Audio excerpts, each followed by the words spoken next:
NEET UG 2024 medical entrance రాసిన విద్యార్థుల యొక్క మానసిక వేదనను, వారి యొక్క ఆందోళనను, వాళ్ళ తల్లిదండ్రుల యొక్క ఆవేదనను అర్థం చేసుకుని నాకు వస్తున్న కామెంట్లకు, వాళ్ళు చూపిస్తున్న అభిమానాన్ని, వాళ్ళు పడుతున్న బాధను దృష్టిలో పెట్టుకుని ఈరోజు కూడా ఏపీ ముఖ్యమంత్రి వర్యులు మరియు ఉప ముఖ్యమంత్రులకు ఇద్దరికీ కూడా ఈ వీడియో ద్వారా ముఖ్యమైన సందేశాన్ని వారికి ఇవ్వాలని ఈ వీడియో ద్వారా ముందుకు రావడం జరిగింది.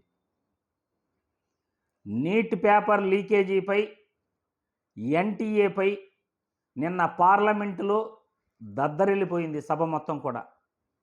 ఢిల్లీలో జార్ఖండ్లోని ఒక ప్రిన్సిపాల్ను, వైస్ ప్రిన్సిపాల్ను కూడా అరెస్ట్ చేయటం జరిగింది.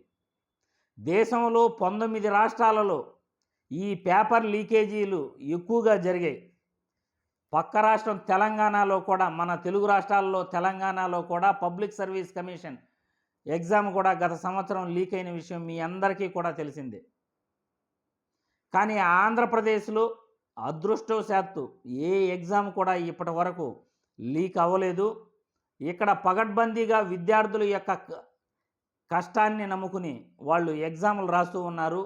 వాళ్ళందరి తరఫున కూడా ఎక్కడా నీట్ పేపర్ లీక్ కాలేదని, ఈ సంవత్సరం ఉత్తరాది రాష్ట్రాలలో అమాంతం సీట్లు పెరిగిపోతే మన రాష్ట్రంలో ముఖ్యమంత్రి వర్యులు, ఏపీ ముఖ్యమంత్రి వర్యులు రాష్ట్రానికి, రాష్ట్రంలోని ఎంబీబీఎస్ విద్యార్థులకు ఎలా మేలు చేయాలి అనే దానిపైన ఈ వీడియో ద్వారా వాళ్ళకి తెలియజేయాలని నేను ముందుకు వచ్చాను. ముఖ్యంగా ఉత్తరాది రాష్ట్రాల్లోని విద్యార్థులు పేపర్ లీకేజీలపై అమాంతం ర్యాంకులు 4 రెట్లు పెరిగిన దృష్ట్యా, ముఖ్యంగా ఆల్ ఇండియా కోటాపై ముఖ్యమంత్రి వర్యులు ప్రధానమంత్రి దృష్టికి తీసుకువెళ్ళాలి. లోకసభ మరియు రాజ్యసభలో అంటే పార్లమెంట్లో తమ గొంతు గట్టిగా వినిపించాలి. మా విద్యార్థులకు అన్యాయం జరుగుతుంది, ఉత్తరాది రాష్ట్రాల విద్యార్థుల వల్ల మా రాష్ట్రాలకు అన్యాయం జరుగుతూ ఉంది, మేము ఆల్ ఇండియా కోటా సీట్లు ఈ సంవత్సరం మేము భర్తీ చేయము, మా రాష్ట్రంలోని సీట్లు అవసరమైతే మా పక్క రాష్ట్రాలలో తెలంగాణ, కర్ణాటక మరియు తమిళనాడులోని ఈ 4 రాష్ట్రాలను కలిపి ఆల్ ఇండియా కోటా సీట్లు మేము 15% భర్తీ చేసేందుకు సిద్ధం. కానీ ఉత్తరాది రాష్ట్రాల వరకు ఆల్ ఇండియా కోటాలో మేము సీట్లు ఈ సంవత్సరం ఇవ్వబోము అని కరాఖండిగా మీ వాదనను పార్లమెంటులో వినిపించాలి. అదేవిధంగా ఆంధ్రప్రదేశ్ రాష్ట్రం విడిపోయిన తర్వాత 10 సంవత్సరాలు ఏపీలోను తెలంగాణలోను 15% సీట్లు, 36% సీట్లను ఏపీ విద్యార్థులు తెలంగాణలోను, తెలంగాణ విద్యార్థులు ఏపీలోను జాయిన్ అయ్యే విధంగా ఇక్కడ రిజర్వేషన్ అమలు చేయబడింది. గత సంవత్సరం తెలంగాణ రాష్ట్రంలో ఏపీ విద్యార్థులకు సీట్లు ఇవ్వలేదు. ఈ సంవత్సరం నుండి పాత కాలేజీల్లో కూడా తెలంగాణలో సీట్లు రద్దు చేస్తున్నారు, ఏపీ విద్యార్థులకు ఇవ్వకుండా. అదేవిధంగా ఆంధ్రప్రదేశ్ రాష్ట్రంలో విజయవాడలోని సిద్ధార్థ మెడికల్ కాలేజీలో 36% సీట్లను ఆంధ్రప్రదేశ్లోని విద్యార్థులకే కేటాయించాలని ఈ వీడియో ద్వారా ముఖ్యమంత్రి వర్యులకు మరియు ఉప ముఖ్యమంత్రి వర్యులకు తెలియజేస్తున్నాం. విద్యార్థులకు విజయవాడ కాలేజీలో 36% సీట్లు మరియు ఆల్ ఇండియా కోటా సీట్లు కూడా ప్రతి కాలేజీలో కూడా 40 సీట్లు దాదాపు ఆల్ ఇండియా కోటాలో పోతాయి. ఈ రెండింటిని మనం సద్వినియోగం చేసుకొని మన రాష్ట్రంలోని విద్యార్థులకు ఇవ్వదలుచుకుంటే, ఎందుకంటే ఉత్తరాది రాష్ట్రాల్లో పేపర్ లీకేజ్ అయ్యి అమాంతం 4 రెట్లు ఈ ర్యాంకులు పెరిగాయి. కాబట్టి ఇటువంటి అనుమానాలున్న రీత్యా ఆల్ ఇండియా కోటాను ఈ సంవత్సరం ఏపీలో దాదాపు రద్దు చేయాలని, తద్వారా ఆల్ ఇండియా కోటా సీట్లు మరియు సిద్ధార్థ మెడికల్ కాలేజీలో 36% సీట్లు ఆంధ్రప్రదేశ్ విద్యార్థులకే కేటాయించడం జరిగితే, ఇప్పుడు పెరిగిన ర్యాంకుల దృష్ట్యా ఆంధ్రప్రదేశ్ రాష్ట్రంలో కూడా దాదాపు 43,875 మంది క్వాలిఫైడ్ విద్యార్థులు ఉన్నారు. వాళ్ళల్లో ఎక్కువ మంది అభ్యర్థులకు సీట్లు లభిస్తాయి, మన రాష్ట్రంలోని క్వాలిఫైడ్ విద్యార్థులకు మేలు జరుగుతుంది అని ఈ వీడియో ద్వారా ముఖ్యమంత్రి వర్యులకు మరియు ఉప ముఖ్యమంత్రి వర్యులకు తెలియజేస్తున్నాం. ఎందుకంటే నిన్న కూడా ఏపీ పేరెంట్స్ మెడికోస్ అసోసియేషన్ వారు డాక్టర్ వైఎస్ఆర్ హెల్త్ యూనివర్సిటీ అంటే ఇప్పుడు ఎన్టీఆర్ హెల్త్ యూనివర్సిటీగా మార్చమనే డిమాండ్ వస్తున్నది. ఇంకా వైఎస్ఆర్ యూనివర్సిటీ పేరుతోనే అఫీషియల్గా ఉంది కాబట్టి doctor YSR health university vice chancellor గారికి ఆ AP medicos association parents association వాళ్ళు సిద్ధార్థ మెడికల్ కాలేజీలో 36% సీట్లు ఏపీ విద్యార్థులకి కేటాయించాలి, తెలంగాణ విద్యార్థులకు కేటాయించకూడదు. ఎందుకంటే తెలంగాణలో కూడా ఏపీ విద్యార్థులకు సీట్లు కేటాయించటం లేదు అని వాళ్ళు రిప్రజెంటేషన్ ఇవ్వడం జరిగింది. అదేవిధంగా మన రాష్ట్రంలో ముఖ్యమంత్రి గారు ఉప ముఖ్యమంత్రి గారు చొరవ తీసుకోవాలి, దీనిపై అవగాహన పెంచుకోవాలి. సెల్ఫ్ ఫైనాన్స్ సీట్లు రద్దు చేసి ఆ సెల్ఫ్ ఫైనాన్స్ సీట్లు కూడా ఈ సంవత్సరం విద్యార్థులకు కన్వీనర్ కోటాలో కేటాయించేలా చర్యలు తీసుకోవాలి. పక్క రాష్ట్రం తమిళనాడులో స్టాలిన్ గారు అసెంబ్లీలో తీర్మానం చేయడం జరిగింది. నీట్తో సంబంధం లేకుండా, నీట్ యూజీతో సంబంధం లేకుండా +2 చదివిన విద్యార్థుల యొక్క ర్యాంకులను బట్టి మేము మెడికల్ సీట్లు అలాట్మెంట్ చేసుకుంటాము అని నిన్న అసెంబ్లీలో తీర్మానం చేయడం జరిగింది.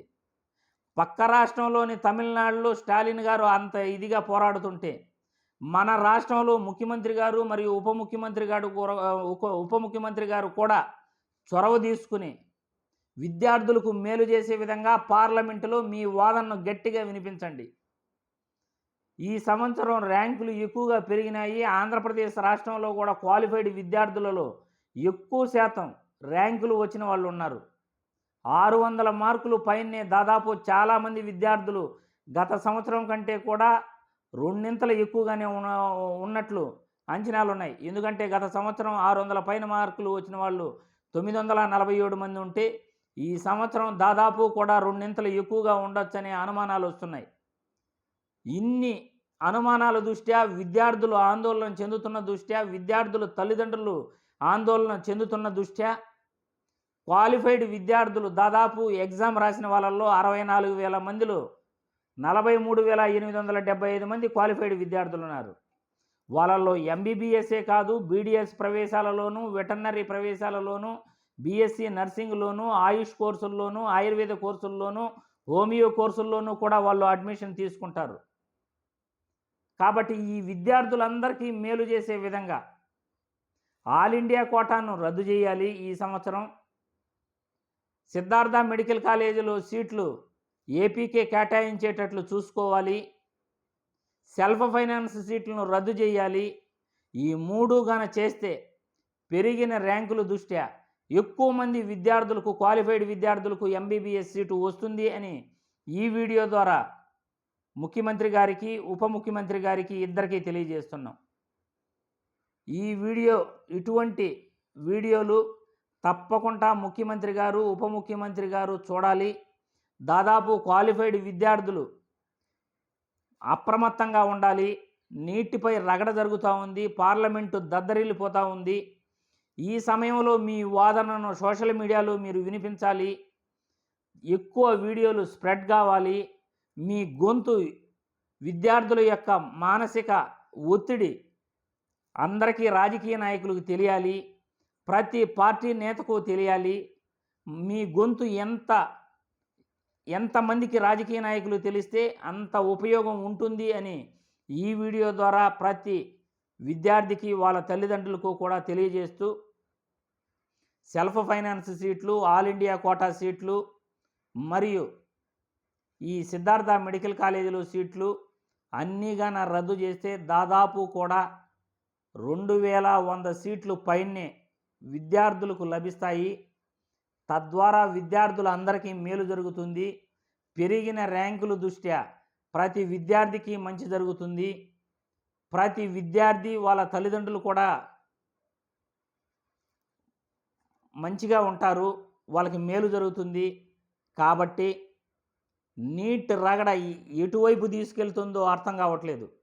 కాబట్టి మీ గొంతును సోషల్ మీడియాలో మీరు వినిపించండి. మాలాంటి వాళ్ళు మాట్లాడిన వీడియోలు షేర్ చేయండి. ఎందుకంటే మీ భవిష్యత్ ఇది, మీ పిల్లల భవిష్యత్ ఇది. ప్రతి ఒక్కరూ కూడా అప్రమత్తంగా ఉండాలి. ముఖ్యమంత్రి వర్యులు మరియు ఉప ముఖ్యమంత్రి వర్యులు రాష్ట్రంలోని క్వాలిఫైడ్ విద్యార్థులకు మేలు చేసే బాధ్యతను నెత్తిన పెట్టుకోవాలి. ఎందుకంటే ఎగ్జామ్ రాసిన వాళ్ళు 64,000 మంది అయితే 43,875 మంది క్వాలిఫైడ్ అయ్యారు. వీళ్ళందరూ కూడా వివిధ కోర్సుల్లో MBBS, BDS, BAMS, BHMS, veterinary, homeo ఇలాంటి కోర్సుల్లోనే కాకుండా బీఎస్సీ నర్సింగ్, పారామెడికల్ కోర్సులకు కూడా అర్హులుగా భావించబడతారు. పారామెడికల్ కోర్సుల్లో కూడా దాదాపు 10 కోర్సులు దాదాపు ఉంటాయి. ఫామ్ డీలో కూడా మనం సీటు తెచ్చుకునే అవకాశాలు ఉంటాయి. కాబట్టి విద్యార్థులు వారి తల్లిదండ్రులందరూ కూడా అప్రమత్తంగా ఉండాలి. ప్రతి ఒక్కరికి కూడా మేలు జరగాలని ఈ వీడియో ద్వారా కోరుకుంటూ, ముఖ్యమంత్రి గారు మరియు ఉప ముఖ్యమంత్రి గారు ఇద్దరు కూడా నీట్ యూజీ 2024 విద్యార్థులపై దృష్టి పెట్టండి. మీ యొక్క వాదనను పార్లమెంటులో బలంగా వినిపించండి. మీరు తీసుకునే నిర్ణయాల పట్ల విద్యార్థులకు మేలు జరుగుతుంది అని ఈ వీడియో ద్వారా తెలియజేస్తున్నాను. జై హింద్.